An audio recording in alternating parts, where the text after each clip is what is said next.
जब दुनिया अज्ञानता के अंधकार में डूबी थी, तब भारत ज्ञान की रोशनी से जगमगा रहा था। ये वो भूमि थी जहाँ विद्या को सीमाओं में नहीं बांधा गया, जहाँ ज्ञान को स्त्री और पुरुष में विभाजित नहीं किया गया, बल्कि उसे हर मानव का अधिकार माना गया। भारतवर्ष, जहाँ शून्य की खोज हुई, जहाँ ग्रहों की चाल समझी गई, जहाँ शरीर ही नहीं आत्मा का भी विज्ञान पढ़ाया गया। आयुर्वेद, आध्यात्मिकता, खगोल विज्ञान, गणित, दर्शन शास्त्र, ये सिर्फ विषय नहीं थे, ये भारत की पहचान थे। नमस्कार। स्टोरीज बाय इंडियन दीवा की कहानियों के इस सफर में आपका स्वागत है। भारत, वो भूमि जिसने दुनिया को गणित का शून्य दिया, खगोल विज्ञान ने ब्रह्मांड को समझाया और दर्शन ने जीवन का अर्थ सिखाया। यहाँ ज्ञान को सिर्फ पढ़ा नहीं जाता था, यहाँ उसे जिया जाता था। और इसी ज्ञान के भंडार का केंद्र था 5वीं शताब्दी में स्थापित नालंदा विश्वविद्यालय। एक ऐसा स्थान जहाँ सिर्फ भारत ही नहीं, बल्कि पूरी दुनिया से लोग ज्ञान की खोज में आते थे। ये केवल शिक्षा का केंद्र नहीं था, ये था एक जीवन शैली। छात्रों की दिनचर्या कठोर थी, अध्ययन और ध्यान हर पल उनका हिस्सा था। शिक्षक केवल पद और प्रतिष्ठा से नहीं, ज्ञान की गहराई और योग्यता से पहचाने जाते थे। एक ऐसी भूमि जहाँ हजारों साल पहले ज्ञान की मशाल जली, जहाँ गणित, खगोल और दर्शन की खोजें जन्मी। और फिर एक दिन इसे मूर्ख बलशाली आक्रांता ने राख में बदल दिया। ये है नालंदा की दुख भरी गाथा। इतिहास गवाह है, अज्ञानी के हाथों की शक्ति कितनी विनाशकारी हो सकती है। बख्तियार खिलजी उसका प्रत्यक्ष उदाहरण था। नालंदा के जन्म की गाथा भारत के स्वर्णिम युग में जन्म लेती है। ये 5वीं शताब्दी का भारत था। ये वो स्वर्णिम काल था जब भारत की समृद्ध सभ्यता और ज्ञान की ख्याति चारों दिशाओं में फैल रही थी। विज्ञान, गणित, खगोल और दर्शन नई ऊंचाइयों को छू रहे थे। यहाँ विद्वानों की सभाएं होती थी, शास्त्रार्थ होते थे, वाद विवाद होते थे। यहाँ ज्ञान को परखा जाता था, निखारा जाता था। उसी समय एक विचार जन्म ले रहा था, एक ऐसे स्थान के निर्माण का विचार जहाँ ज्ञान बिखरा हुआ ना हो, बल्कि एकत्रित हो, संरक्षित हो और पूरी दुनिया तक पहुँचे। और इसी विचार ने जन्म दिया एक ऐसे विश्वविद्यालय को जो सिर्फ भारत ही नहीं, बल्कि पूरी दुनिया के लिए ज्ञान का केंद्र बनने वाला था। वसुधैव कुटुंबकम के विचार से प्रेरित ये एक ऐसा विश्वविद्यालय था जो पूरी मानवता के लिए ज्ञान के द्वार खोलने वाला था। लेकिन इस विचार को समझने के लिए उस समय के भारत को समझना बहुत ज़रूरी है। उस समय का भारत आज के भारत, पाकिस्तान, बांग्लादेश और नेपाल के बड़े बड़े हिस्सों तक फैला हुआ था। और तब भारत में एक विशाल, समृद्ध, शक्तिशाली गुप्त वंश का साम्राज्य था। यही वो दौर था जब भारत सिर्फ एक भूभाग नहीं, बल्कि ज्ञान, संस्कृति और सभ्यता का केंद्र बन चुका था।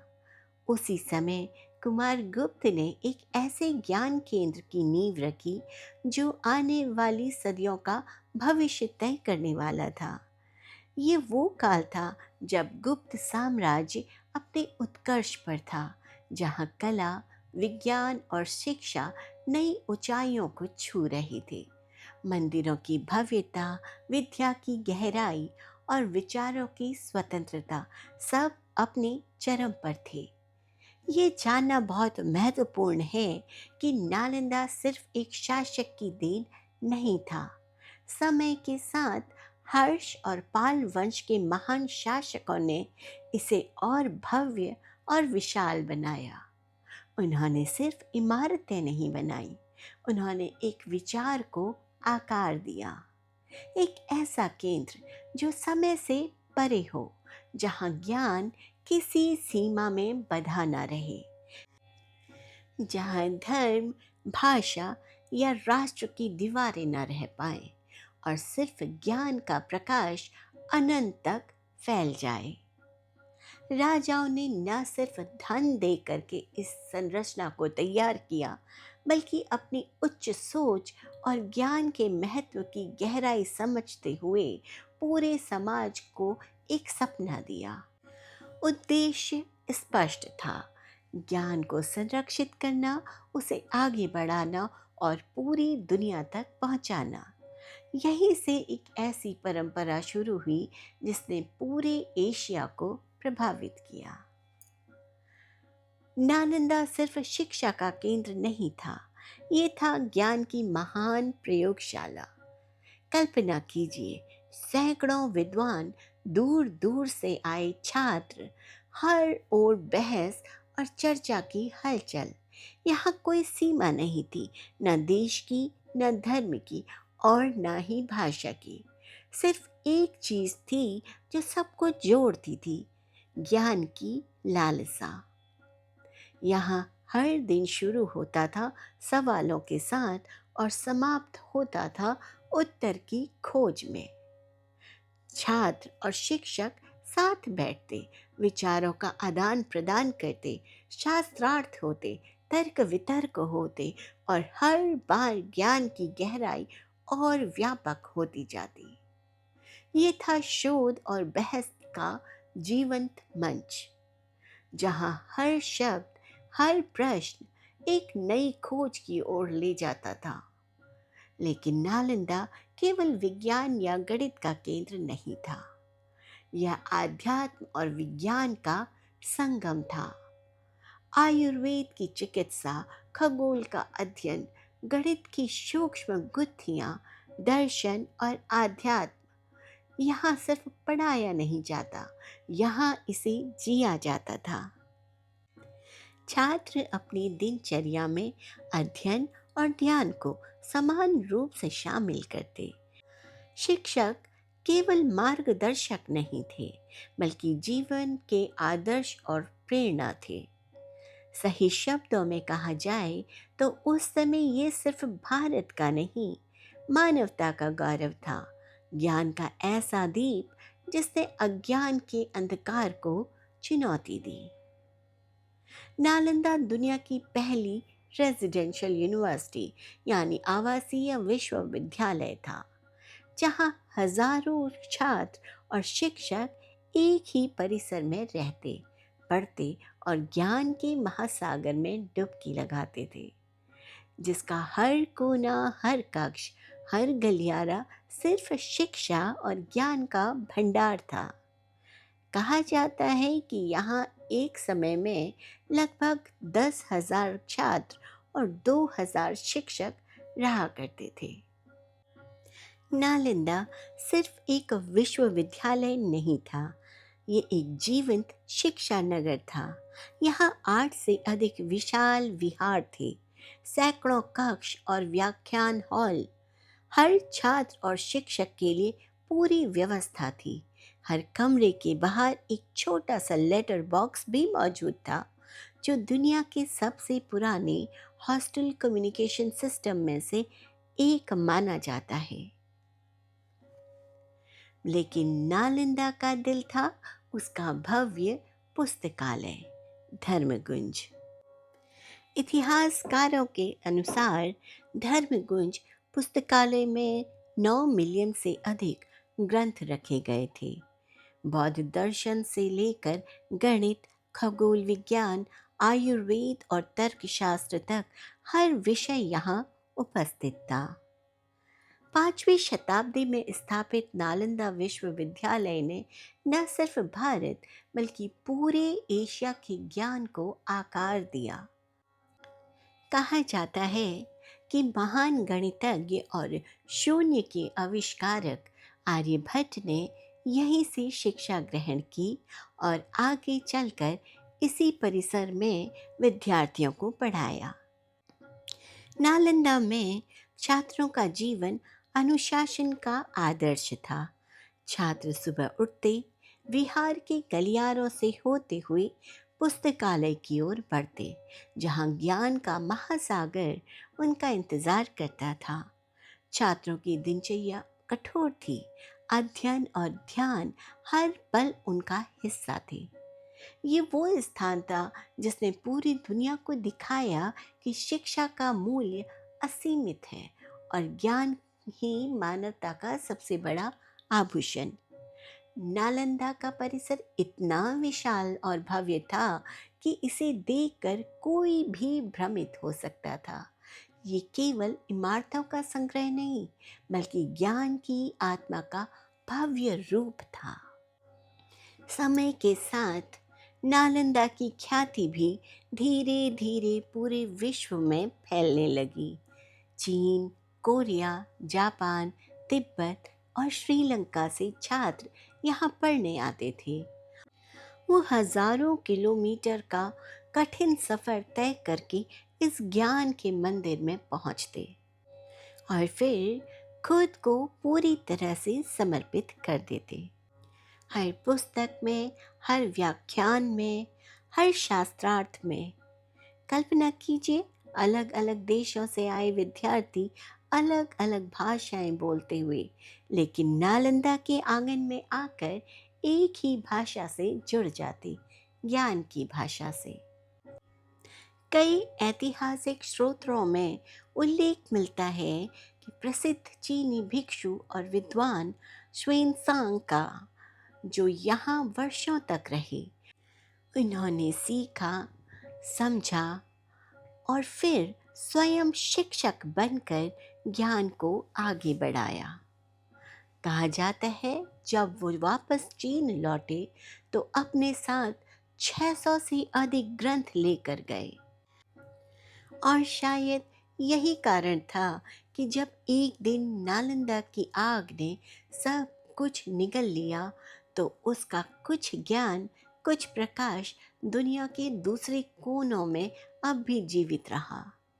नालंदा ने ये साबित कर दिया था कि सच्चा ज्ञान सीमाओं में कैद नहीं होता। वो यात्रा करता है, जीवित रहता है और पूरी मानवता की अमूल्य धरोहर बन जाता है। नालंदा में प्रवेश पाना भी आसान नहीं था। ये सिर्फ एक विश्वविद्यालय नहीं, बल्कि ज्ञान की तपोभूमि थी। यहाँ कोई लिखित परीक्षा तो नहीं होती, लेकिन विश्वविद्यालय के द्वार पर ही विद्वान आचार्य खड़े रहते थे और वहीं होती थी एक कठिन मौखिक परीक्षा। और फिर सिर्फ वही छात्र अंदर प्रवेश पाता जिसमें ज्ञान की सच्ची प्यास, धैर्य और योग्यता होती। कहा जाता है हर 100 में से केवल 20 या 30 छात्र ही इस परीक्षा को पार कर पाते थे। नालंदा अपने समय से सदियों आगे की सोच में भी अद्वितीय थी। इसका संचालन किसी एक राजा या धन पर निर्भर नहीं था, बल्कि ये पूरे समाज के सहयोग से चलता था। राजाओं ने नालंदा को अनेक गांव दान दिए थे। उन गांवों की उपज, उसका राजस्व सीधे विश्वविद्यालय के संचालन में लगता था। उसी से छात्रों की भोजन, वस्त्र, आवास और शिक्षा का पूरा खर्चा उठाया जाता। और यही इस बात को सार्थक करता था कि ज्ञान की महत्वता कुछ चुनिंदा लोगों की सोच तक सीमित नहीं थी, बल्कि इसे हर योग्य छात्र का अधिकार माना जाता था। इसलिए नालंदा में किसी भी विद्यार्थी को अपनी शिक्षा के लिए कोई खर्च नहीं उठाना पड़ता था। यहाँ अमीर और गरीब के बीच कोई भेद नहीं था। हर छात्र को समान अवसर, समान सम्मान और समान ही ज्ञान मिलता था। नालंदा एक विश्वविद्यालय नहीं था, ये उस भारत की सोच का प्रतीक था जहाँ ज्ञान सबसे बड़ा धन और समानता उसकी सबसे बड़ी नींव मानी जाती थी। लेकिन इतिहास हमेशा न्यायपूर्ण नहीं होता। जहाँ ज्ञान होता है वहीं अज्ञान और विनाश की शक्तियाँ भी जन्म लेती हैं। हर महान सभ्यता के इतिहास में एक ऐसा मोड़ आता है जहाँ निर्माण की सदियाँ विनाश के कुछ पलों के सामने असहाय प्रतीत होती हैं।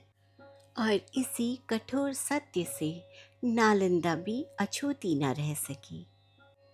एक ओर जहाँ भारत तमसो माँ ज्योतिर्गमय का संदेश देकर दुनिया को ज्ञान के प्रकाश की ओर ले जा रहा था, वहीं एक मानवता का दुश्मन और ज्ञान का विरोधी उसी प्रकाश को अपने लिए चुनौती समझ बैठा।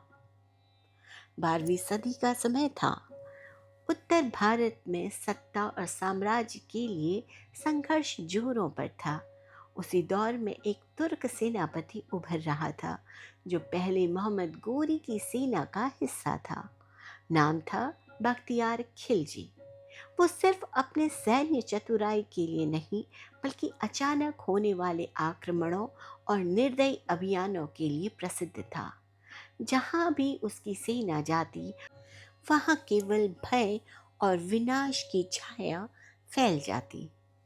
बिहार और बंगाल की ओर बढ़ते हुए बख्तियार खिलजी की नज़र केवल सत्ता और विजय पर टिकी थी। उसकी आंखों में क्रूरता और लालच था। हर उस चीज को नष्ट करने की चाह थी जो उसके रास्ते में खड़ी हो सकती थी।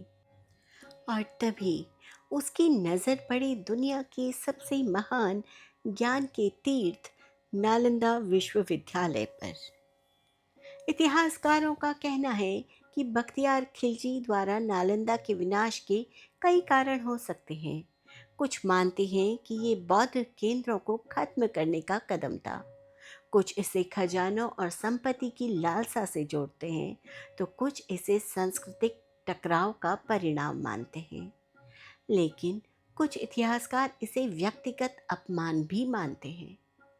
भारत में चिकित्सा शास्त्र सिर्फ शरीर का अध्ययन नहीं था, ये आध्यात्मिक दर्शन का भी हिस्सा था।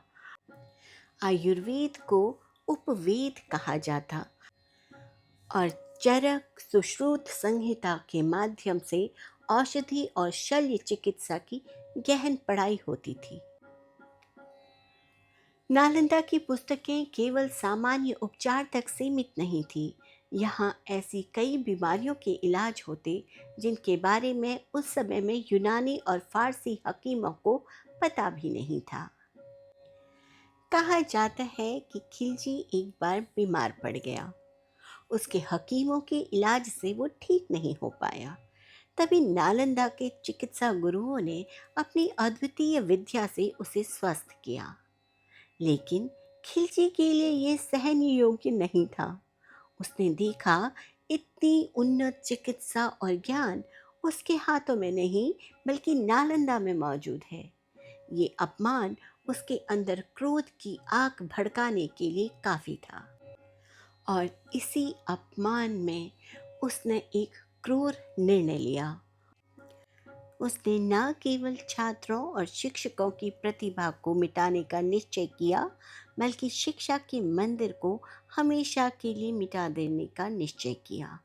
उसकी सेना ने नालंदा की परिसर को आग के हवाले कर दिया। हजारों विद्यार्थी, शिक्षक, नालंदा के विशाल विहार, सैकड़ों कक्ष, पुस्तकालय, दुर्लभ पांडुलिपियां सब आग में धू धू कर जल उठी। ताड़पत्र पर लिखी पांडुलिपियां जिन्हें सदियों से सजोया गया था, आग में जलकर धुएं में खो गईं। आग महीनों तक जलती रही और हर धुएं की लपट में इतिहास की चमक और मानवता की सीख मिटती चली गई। कल्पना कीजिए, हर ग्रंथ, हर पन्ना, हर शब्द जो ज्ञान के अनमोल मोती थे, चिलचिलाती आग में धू धू कर जल रहे थे। ये केवल भवनों या पुस्तकों का विनाश नहीं था, ये मानवता के ज्ञान, विज्ञान, दर्शन और सोच पर हमला था। नालंदा का परिसर, जहाँ शास्त्रार्थ होता था, जिसमें शोध कार्य चलता था, जिसमें जीवन और विज्ञान के रहस्य पढ़ाए जाते थे, सब राख के ढेर में बदल चुके थे। ये विनाश केवल भारत या एशिया के लिए नहीं था, ये पूरी मानवता के लिए एक अपूरणीय क्षति थी। समय बीतता गया, धीरे धीरे ज्ञान का वो महासागर नालंदा धरती की गहराइयों में कहीं समा गया। लेकिन प्रकृति का एक अटल नियम है, सभ्यताएं कभी पूरी तरह से मिटती नहीं।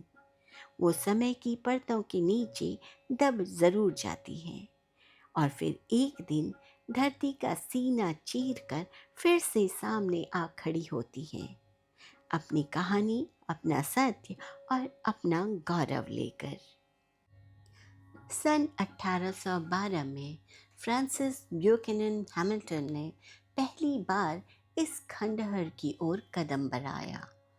जैसे ही उसने पुराने अवशेषों को देखा, उसके मन में एक अद्भुत और गहरा भाव उठ खड़ा हुआ। ये केवल ईंट और पत्थर का ढांचा नहीं था, ये एक ऐसे विश्वविद्यालय के अवशेष थे जिसने हजारों छात्रों और विद्वानों की सोच, ज्ञान और जीवन को आकार दिया था।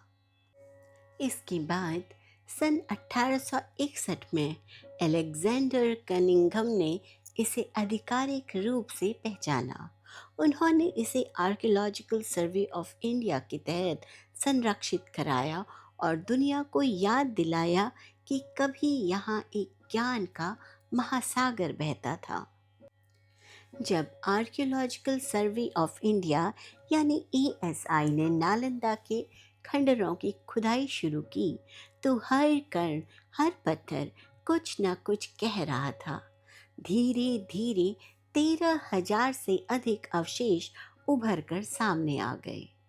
मूर्तियाँ, सिक्के, ताम्रपत्र और यहाँ तक कि जले हुए चावल के दाने, जो सीधे 12वीं सदी के उस विनाश की याद दिलाते थे।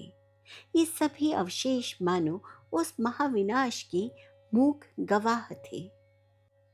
आज नालंदा सिर्फ इतिहास की किताबों तक सीमित नहीं है, ये जीवंत स्मारक बनकर खड़ा है।